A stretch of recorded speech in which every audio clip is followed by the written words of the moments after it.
everybody, welcome to my channel, Chatting with Chops. My name is Karen and I like to make fun and entertaining videos that might teach you something. And I have one more Vlogmas video I'm going to try and do. This is what they call bark candy, and I think this came from like a Women's Day magazine or something. But basically what you do is you take chocolate and cranberries and pistachio nuts. You basically put them all together, let the chocolate harden, and it makes bark. And I'm going to show you how to do that. Vegan style, of course. So let's get started.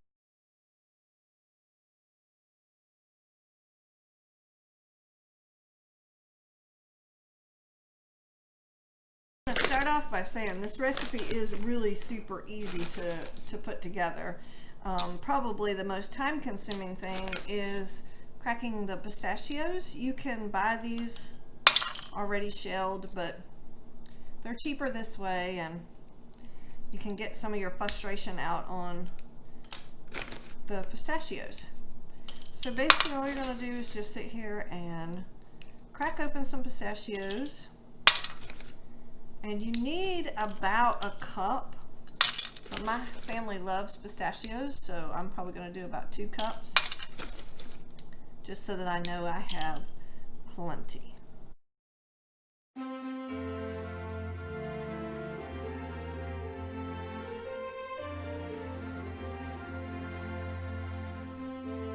So the next step to make this cranberry pistachio white chocolate bark, the recipe says to do it a little bit differently, but I have discovered that this seems to work better for me. But all you do is you take some sweetened dried cranberries and just kind of spread them out on your parchment paper, wax paper, on some little trays. I like to work with the smaller trays. It just seems to work better for me. But just kind of spread out your fruit a little bit, because you're going to have some pistachios on here too. And you want to make sure that everybody gets a good, nice little nibble of fruit and pistachios. You don't want there to be, you know, just chocolate. I find the corners seem to always be the ones that don't get. But just get it nice and dense. That way, like I said, when people bite into the bark, you want them to taste the cranberries and the pistachio and not just be eating a hunk of white chocolate, which to me is fine because I love chocolate, but try and get in there where the parchment paper is trying to stick up a little bit because there's no weight. Let's see if we kind of weed that out a little bit. And again, it's kind of a trial and error. You just tinker around with it until you get it kind of the way you want it, and then you just sprinkle your pistachios that you shelled from earlier. And just kind of sprinkle those out too.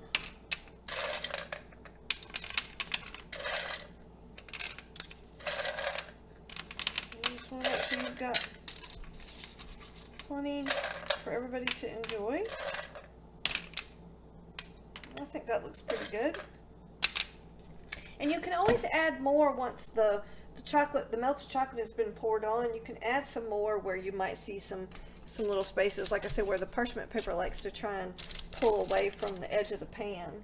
But at this point, what you want to do is take your vegan chocolate, because of course my recipes are vegan, plant-based, and Nestle's actually makes some that are, they're really great for food allergies too.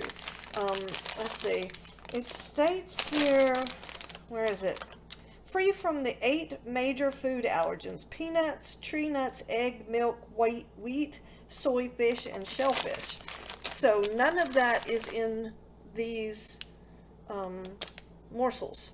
And of course we do white chocolate because that's the white chocolate bark. But I'm going to melt these down and then pour them over the pistachio and cranberries. And we put a little bit of sea salt in here just to kind of give it a little bit of a kick.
So you see where I have melted the chocolate over the top? And now we've just kind of spread it around so it's covered up everything. And you just put that in the freezer for about an hour and a half and let it set, and then you just break it apart and everybody can enjoy it. All right, I'm going to do this second batch, and I'll show you that when I get that one done as well. My milk chocolate, and then you're just going to take it and you're just going to try to slowly pour it over your pistachios and cranberries and a little bit of sea salt.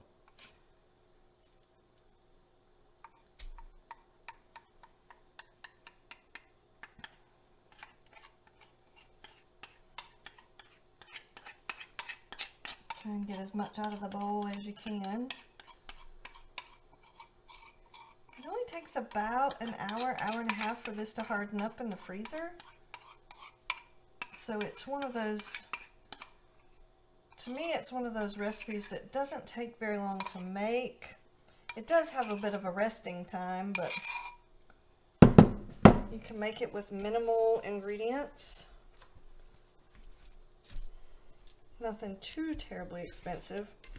I'd say probably the pistachios are the most expensive part of this.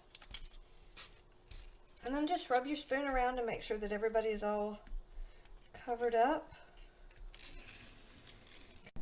Really the best way to break this up is to get you a cutting board, and hence the parchment paper, so it lifts out of your little tray really easily. And then you just turn it upside down. Take your wax paper off, and then you're just gonna, well, I mean, what I do is I just take a knife and just kind of sporadically kind of punch in, and the pieces will just start breaking because it is frozen solid. And they don't have to be pretty uniform pieces, just, you know, really kind of the smaller the better. You don't want big giant pieces. But, I mean, a nice little piece. Well, that's all you're going to do is just break them up. You probably will want to keep them at least in the fridge. If you keep them on the counter, sometimes that can be difficult. They'll start getting kind of melty, depending on how hot you keep your house. You certainly don't need to keep them in the freezer unless you want them to be, you know, frozen popsicles. Just put them in your tray, and this does not last long in my house at all. So, but like I said earlier, it's a nice little quick treat that you can make that doesn't take a lot of ingredients. And I hope you've liked this video. Please like and subscribe and help me grow my channel. And I will see you on the next bake.